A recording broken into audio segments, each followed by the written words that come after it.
Assalamu alaikum wa rahmatullahi wa barakatuh. Peace be upon you all and welcome to the channel.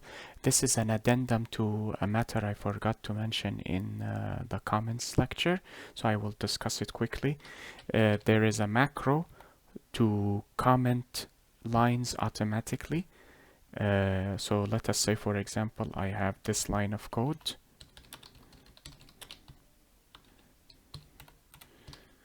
If counter is less than 10, counter is less than 10.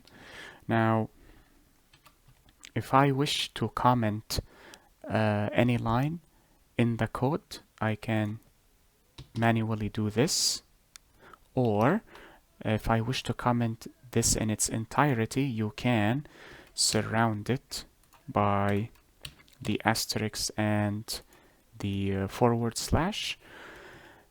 A macro that is special for IntelliJ would be to highlight your entire text that you wish to comment. Press Ctrl and forward slash. I believe this is also present in Eclipse. I could be mistaken. And if you wish to remove the comments, highlight the text again and Control forward slash. That is it. I hope the video was helpful and beneficial to you all. Be safe, take care, and peace be upon you all. Wassalamu alaikum wa rahmatullahi wa barakatuh.